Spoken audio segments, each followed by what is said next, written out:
السلام علیکم ورحمۃ اللہ وبرکاتہ۔ بسم اللہ الرحمن الرحیم، نحمدہ ونصلی علی رسولہ الکریم، اما بعد فاعوذ باللہ من الشیطان الرجیم، بسم اللہ الرحمن الرحیم۔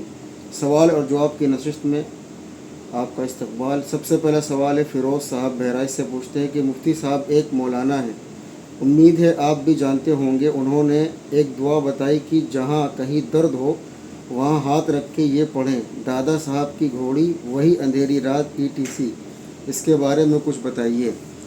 جی، یہ جواب ہے حضرت مولانا الیاس قادری صاحب کا۔ نام لینے میں حرج اس لیے نہیں چونکہ یہ ویڈیو بہت زیادہ وائرل ہو چکی ہے، تو ان کا ایک جواب تھا، کسی نے پوچھا کہ سر درد کا وظیفہ کیا ہے، تو ان کا جواب تھا کہ ہمارے بزرگوں کا یہ طریقہ ہے کہ کہیں درد ہوتا تھا تو وہاں ہاتھ رکھتے تھے اور وہ کہتے تھے کہ دادا صاحب کی گھوڑی وہی اندھیری رات، فلاں کر درد فلاں جگہ کا جائے یہی ہے میری آس۔ تو وہ کہتے تھے کہ اس کو کہنے کے بعد میں پھر دم کر دیا جائے تو وہ درد سے جو ہے راحت مل جاتی ہے۔ تو دیکھو بھائی، یہ ایک چٹکلا ہے، تو جس طرح دیگر کامیڈی شو ہوتی ہے جیسے کپل شرما ہے، اسی طریقے سے اور بھی شوز ہوتے ہیں، تو اسی طرح یہ بھی ایک کامیڈی شو سمجھ لیجئے۔ ایک عالم کا کام ہوتا ہے جب اس سے مسئلہ پوچھا جائے تو وہ قرآن و سنت کی روشنی میں اس کو بیان کرے، لیکن یہ جو ایک چٹکلا، ایک لطیفہ ہے، تو اس کو چٹکلا اور لطیفے تک ہی محدود رکھیں، بلکہ اس کو کوئی دینی حکم یا دینی فضیلت والا عمل یا اسی طریقے سے کوئی جو ہے وظیفہ نہ سمجھیں اس کو۔ یہ ایک چٹکلا ہے، تو چٹکلا جیسے عام چٹکلے ہوتے ہیں ویسے یہ بھی چٹکلا ہے، تو بس اس کو چٹکلے تک محدود رکھیں۔ بھائی، دادا صاحب کی گھوڑی کا درد سے کیا تعلق ہے؟ ہاں، وہ کہتے ہیں کہ سورۃ الفاتحہ پڑھیں، 7 مرتبہ درود شریف پڑھیں، پھر وہ دم کر دیں، تو ہم کہتے ہیں کہ بھی ہاں، حدیث میں آیا کہ سورہ فاتحہ جو ہے بیماریوں سے شفا دینے والی ہے، سورہ یاسین ہے، معوذتین ہے، سورہ فلق اور ناس ہے، لیکن یہ دادا صاحب کی گھوڑی وہی اندھیری رات کا قرآن و سنت سے اور درد سے کیا تعلق ہے؟ تو بس یہ ایک چٹکلا ہے، کامیڈی ہے، بس اس کو کامیڈی تک محدود رکھیں، اس سے اوپر اس کی کوئی حقیقت نہیں ہے۔ راشد صاحب گجرات سے کہتے ہیں کہ اپنے گھر کے وائی فائی سے ماموں اور ان کے لڑکے مووی ڈاؤن لوڈ کر کے جاتے ہیں جو ہم کو پتہ نہیں ہوتا، جب پتہ چلا تب وائی فائی کا پاسورڈ چینج کر دیا، پھر ماموں کو دوبارہ پاسورڈ اوپن کر کے یہی کرتے ہیں، کئی بار منع کیا ہے پھر بھی وہ اس کا گناہ جو لگانے والا ہے اس کو ہوگا۔ سوال یہ ہے کہ وائی فائی کا جو ہے پاسورڈ لوگ لے لیتے ہیں، پھر اس سے موویز وغیرہ ڈاؤن لوڈ کرتے ہیں، تو جواب یہ ہے کہ اگر آپ کی اطلاع میں اور آپ کے علم میں یہ بات ہے کہ جو میرا وائی فائی یا ہاٹ اسپاٹ یوز کر رہا ہے وہ مووی یا کوئی حرام چیز اسے ڈاؤن لوڈ کر رہا ہے، دیکھ رہا ہے، تو اس صورت میں یقیناً آپ کو گناہ ہوگا، آپ گناہ میں شامل ہوں گے۔ قرآن کریم کا حکم ہے، تعاونوا علی البر والتقوی ولا تعاونوا علی الاثم والعدوان، کہ تم نیکی اور تقوی کے کام میں ایک دوسرے کی مدد کرو، گناہ کے نافرمانی کے کاموں میں ایک دوسرے کی مدد نہ کرو۔ تو اس لیے اگر آپ کے علم میں ہے کہ اس سے موویز وغیرہ ڈاؤن لوڈ کی جاتی ہیں تو آپ بھی گنہگار ہوں گے، اس سے ان کو تنبیہ کریں کہ بھائی میں آپ کے ساتھ گناہ میں شریک نہیں ہو سکتا، تو اگر آپ موویز وغیرہ ڈاؤن لوڈ نہ کریں یا نہ دیکھیں تو پھر میں اپنے ہاٹ اسپاٹ کا یا وائی فائی کا پاسورڈ دوں گا، ورنہ نہیں دوں گا۔ زبیر عالم صاحب دلی سے مصطفیٰ آباد سے کہتے ہیں کہ میری بیوی غیر مسلم کے ایمان لے آئی ہے، ماشاء اللہ 2 بیٹے ہیں، 4 سال کا، 1 سال کا۔ مسئلہ یہ کہ میری سسرال والے اتنے اچھے ہیں، میری بیوی میرے بچے سے یا مجھ سے کبھی کوئی گلا شکوہ نہیں کرتے، بہت اچھا وہوار ہیں، یعنی بہت اچھے تعلقات ہیں، کوئی کمی نہیں ہے۔ جب تہوار آتا ہے یعنی تہوار آتا ہے تو اس میں شرکت کرنی پڑتی ہے، جیسے راکھی، ہولی، دیوالی۔ فقط ایک لڑکی تھی 4 بھائیوں کی، سسر صاحب ہے نہیں، راکھی بھی باندھتی ہے، باقی اور تہوار میں صرف شریک ہے اور کوئی مسئلہ نہیں ہے۔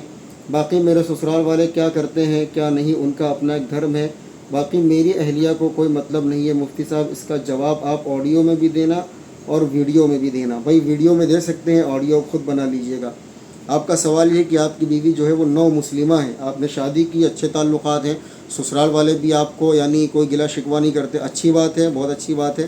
آپ کو تو چاہیے تھا کہ سسرال والوں کو آپ دعوت بھی دیں، مصلحتاً حکمت کے ساتھ میں آپ سسرال والوں کو دعوت دیجیے۔ دوسری بات یہ، جہاں تک معاملہ ان کے تہوار میں، ان کے فیسٹیول میں شریک ہونے کا ہے، اس کی اجازت نہ آپ کو ہے نہ آپ کی وائف کو ہے۔ دیکھیں، آپ کی وائف اگر اسلام میں آئی ہیں تو ادخلوا فی السلم کافہ پر عمل کرنا پڑے گا، یعنی اے لوگوں اسلام میں پورے داخل ہو جاؤ، آدھا تیتر اور آدھا بٹیر نہیں چلے گا کہ ہم بھی خوش وہ بھی خوش، یہ نہیں ہو سکتا ہے۔ آپ اچھے تعلقات اپنے سسرال سے رکھیں، آنا جانا کریں، وہاں ہدیہ ہدایہ کا لین دین کریں، بے شک کریں۔ قرآن نے کہا ہے کہ اللہ منع نہیں کرتا ان غیر مسلموں سے اچھے تعلقات رکھنے کا، جو تم سے لڑتے نہیں دین کے بارے میں، تمہیں تمہارے گھروں سے نکالتے نہیں ہیں، لیکن اس کا یہ مطلب نہیں کہ آپ ان کے رنگ میں ڈھل جاؤ، اس کی اجازت نہیں ہے بھائی۔ جس چیز کو چھوڑ کر کے آپ کی وائف آئی ہے اسلام میں، اگر وہی سب چیزیں کرنی ہیں تو پھر اسلام کا مطلب کیا ہے؟ تو اسلام ایک مذہب، ایک دین ہے، ایک کامل نمونہ ہے زندگی گزارنے کا، دنیا اور آخرت کی کامیابی کا ایک راستہ ہے۔ اگر اس میں آنا ہے تو ادخلوا فی السلم کافہ کے تحت پورے داخل ہونا پڑے گا۔ جہاں تک رہا تعلقات کا، تعلقات سے اسلام نے، قرآن نے، حدیث نے، پیغمبر نے منع نہیں کیا ہے، آپ تعلقات اچھے سے نبھائیے، یہ حق ہے آپ کے اوپر، آپ کے سسرال والوں کا، اور ایک انسانیت کا بھی، لیکن ان کے مذہبی معاملات میں شرکت کرنے کی کوئی گنجائش نہیں ہے۔ آپ ان سے منع کر دیجئے کہ آپ ان کو جو بھی بولتے ہیں، ممی بولتے ہیں، اماں بولتے ہیں یا آنٹی بولتے ہیں، کچھ بھی بول دیجئے کہ آپ سے ہمارے تعلقات اپنی جگہ، لیکن ہمارے مذہب میں، ہمارے دین میں اس چیز کی اجازت نہیں ہے کہ ہم آپ کے تہوار میں، آپ کے فیسٹیول میں، آپ کے مذہبی امور میں، مذہبی معاملات میں شرکت کریں۔ دیکھیں، اگر آپ کسی کے مذہبی معاملات میں شرکت کریں گے تو ان کی اور آپ کی اندر کیا فرق رہے گا؟ پہچان کیسے ہوگی؟ آپ مسلم ہیں، وہ غیر مسلم ہیں، کیسے پہچان ہوگی؟ آپ بھی ہولی کھیل رہے ہیں مثال کے طور پر، تو غیر مسلم اور مسلم کی پہچان کیسے ہوگی؟ تو اس لیے مذہبی معاملات میں شرکت کی اجازت اسلام نہیں دیتا، تعلقات رکھنے کی اجازت بے شک دیتا ہے۔ تو آپ حکمت سے ان کو سمجھائیے کہ ہمارے یہاں اجازت نہیں ہے۔ انس مرزا کہتے ہیں بہرائچ سے، وتر کی نماز میں آخری رکعت میں دعائے قنوت اگر پڑھنا بھول جائیں تو سجدہ سہو کرنا ہوگا یا نہیں کرنا ہوگا، یا پھر سے پڑھنا ہوگا؟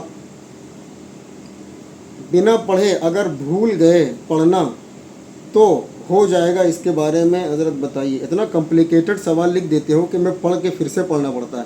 اتنی سی بات کافی ہے کہ وتر کی نماز میں جو ہے دعائے قنوت پڑھنا بھول گیا، سجدہ سہو کرنا ہوگا یا ویسی نماز ہو جائے گی، ہو گیا کام۔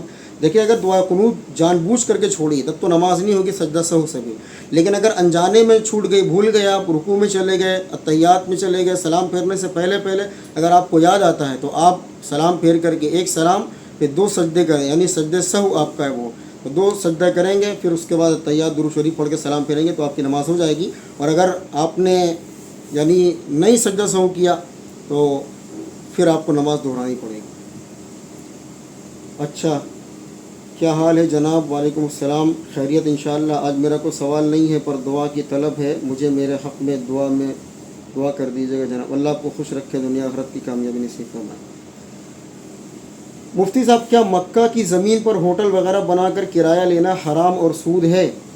حدیث میں ایک جگہ آیا ہے کہ مکہ کی زمین کی خرید و فروخت یا کرایہ پر دینا جائز نہیں ہے، سود ہے، لیکن دوسری احادیث میں اجازت بھی دی گئی ہے کہ اللہ کے رسول علیہ الصلوۃ والسلام نے یعنی کرایہ پر دینے کا، بلکہ ایک باغ کے یا کھیت کے بارے میں کہ آپ نے اسے بٹائی پر دیا اور اس سے جو منافع ہوا اس کو شیئر بھی کروایا، تو اجازت ہے۔ یہ حکم کسی خاص موقع کے لیے ہوگا یا تو اس لیے ہوگا کہ حاجیوں سے ناجائز پیسے نہ کمائے جائیں۔ حاجی پوری دنیا سے حج کرنے کے لیے آتے ہیں تو بہتر یہ ہے عرب والوں کے لیے کہ ان کی مہمان نوازی کریں۔ دور نبوت میں اسی طرح ہوتا تھا کہ حجاج کرام جب جاتے تھے تو لوگ اپنے گھروں میں ان کا قیام کرواتے تھے، بھائی وہ اللہ کے مہمان ہیں تو ان کا قیام اپنے گھروں میں کرواتے تھے، لیکن تعداد بڑھتی گئی اور بھی دیگر معاملات کی وجہ سے ہوٹل وغیرہ بنانے پڑے، تو جائز ہے، کوئی حرج نہیں، لیکن ناجائز پیسہ لینا یا حد سے زیادہ پیسہ لینا پھر یہ جائز نہیں ہے، یہ سود ہے۔ محمد امیر الدین انصاری گورکھپور سے، کیا کسی کو کھینچ کر یا زبردستی نماز کے لیے مسجد میں لے کر جانا درست ہے؟ بالکل درست ہے۔ فرض نماز میں کوئی حکمت اور کوئی مصلحت قابل قبول نہیں ہے، بلکہ 2-3 تھپڑ لگا کر کے لے جانا پڑے تب بھی چلا جائے وہ نماز کے لیے، جائز لے جانا۔ دوسری بات، کتنا بڑا بے غیرت وہ انسان ہے جو باتوں سے نہیں جا رہا، زبردستی لے کر کے جانا پڑ رہا، اسے نہیں پتہ کہ میرے اوپر نماز فرض ہے، تو آپ کیا کافر ہے جو آپ کو زبردستی لیے جا رہا وہ انسان؟ آپ کے اوپر نماز فرض ہے تو پہلے والے سے پہلے آپ بولیں گے کہ بھائی چل نماز پڑھنے چلتے ہیں، نماز فرض ہے۔ تو اس لیے اس میں بہانہ ڈھونڈنا یا اس میں وسعت تلاش کرنا میں نہیں سمجھتا اس کی گنجائش ہونی چاہیے۔ فرض احکامات میں کسی بھی ملامت کی، کسی بھی طرح کی مصلحت کی کوئی گنجائش نہیں۔ فرض حکم کو پورا کرنا ایک ہے کہ انجانے میں آپ سے چھوٹ گیا، آپ سفر میں تھے یا آپ سو گئے نماز کے وقت میں، یا اور بھی کوئی مصلحت ہو گئی، لیکن جان بوجھ کر کے وقت ہے، آپ صحت مند ہے، اس کے باوجود پھر نماز کے لیے نہ جانا، یہ بڑی بے غیرتی ہے۔ علماء نے اس کو کفر لکھا ہے، من ترک الصلاۃ متعمدا فقد کفر، جس نے جان بوجھ کر کے نماز چھوڑ دیا تحقیق کہ وہ کافر ہو گیا۔ یہاں علماء نے اس کی تعویلات پیش کی ہے کہ کفر سے مراد یہ ہے کہ یعنی کافروں جیسا فعل اس نے کر دیا یا کفر کے درجات میں سے کسی درجے میں شامل ہو گیا، لیکن حقیقت یہ ہے کہ بعض علماء نے لکھا ہے کہ وہ کافر ہو گیا، اس کو دوبارہ اسلام لانا پڑے گا۔ تو اس لیے کسی کے کہنے کا انتظار کیوں کرنا ہے، نماز اپنے وقت پر پڑھ لیجئے، کافی ہے، کوئی کیوں کہے گا۔ بعض لوگ تبلیغی جماعت والوں کو برا بھلا کہتے ہیں کہ یہ لوگ زبردستی کرتے ہیں، بھائی اگر آپ وقت سے پہلے مسجد میں پہنچ جاتے ہیں ٹائم پر تو پھر وہ کیوں آپ کو لینے آتے ہیں؟ وہ تو اچھا کام کر رہے ہیں کہ آپ کو آپ کی آخرت کے لیے تیار کر رہے ہیں، آپ کو تو ان کا پاؤں دھو کر کے پینا چاہیے کہ آپ میرے پاس آئے ہیں اور میری زندگی کا مقصد سمجھا رہے ہیں، آپ ان کو الٹا لعن طعن کر کیوں آئے ہو؟ یہ تو وہی بات ہوگی کہ پیغمبر آئے کفر کی ظلمت سے نکالنے کے لیے اور کافروں نے پیغمبر ہی کو لعن طعن کرنا شروع کر دیا بجائے ان کا شکریہ ادا کرنے کے۔ امیر الدین انصاری گورکھپور سے سوال کرتے ہیں، سرکار کی طرف سے سرکاری ملازم جو ریٹائر ہوتے ہیں انہیں پینشن ملتی ہے، مذہب اسلام میں اس کے بارے میں کیا رائے ہے؟ جائز ہے لینا، امیر غریب سب کے لیے جائز ہے، لیکن کچھ ایسی پالیسیز ہوتی ہیں سرکار کی جس میں صرف غریب کے لیے ہوتی ہے، پھر وہ امیر لے لیتے ہیں، یہ جائز نہیں ہے۔ اگر وہ سرکاری نوکری کرتے تھے، وہ ریٹائر ہو گئے، پھر پینشن جائز ہوگی۔ زید یو پی سے کہتے ہیں، حضرت سوال یہ ہے کہ حضرت عمر بن خطاب نے حضرت خالد بن ولید کو جنرل کی پوسٹ سے کیوں ہٹا دیا تھا؟ حضرت خالد بن ولید کو حضرت عمر رضی اللہ عنہ نے معزول کر دیا تھا۔ اول تو معزول نہیں کیا، پہلے نائب بنایا۔ ابو عبیدہ ابن جراح کو جو ہے سپہ سالار بنایا اور ان کا نائب خالد بن ولید کو۔ اس کی بہت ساری وجوہات کتابوں میں لکھی ہوئی ہیں، بس اتنا سمجھ لیجئے کہ ایک بات اشارے کے لیے آپ کو کہتا ہوں کہ خالد ابن ولید رضی اللہ تعالیٰ عنہ بے باک تھے، مجاہد تھے اور بے خوف تھے، نڈر تھے، وہ دشمنوں کے جتھے میں گھس جایا کرتے تھے۔ تو حضرت عمر رضی اللہ تعالیٰ عنہ کو تو ایک شک یہ پیدا ہوا کہ خالد ابن ولید رضی اللہ تعالیٰ عنہ اپنی بے باکی کی وجہ سے ہر جگہ چلے جاتے ہیں، تو اس لیے ان کو فکر ہوئی کہ اگر کچھ ایسا نہ ہو کہ کہیں بھی گھس جانے کی وجہ سے مسلمانوں کو نقصان ہو، جانی مالی۔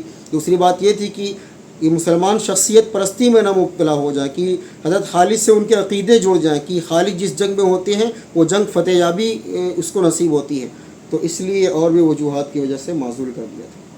مشرف پٹھان مئو ضلع، یہ کیا بھنڈ کیا لکھا، ایم پی سے پوچھتے ہیں، دارالعلوم دیوبند نے 1947 میں مسلم لیگ کی مخالفت کیوں کی تھی؟ بھائی یہ تو شرعی سوالات کے لیے ہے پروگرام، آپ تو اس میں تاریخی سوالات پوچھ رہے ہیں۔ بہرحال دیکھیں، دارالعلوم دیوبند نے کلی طور پر ایسا نہیں کیا تھا مسلم لیگ کی مخالفت، اس میں بہت سارے علماء نے ان کی حمایت بھی کی تھی، بہت سارے نے مخالفت بھی کی تھی۔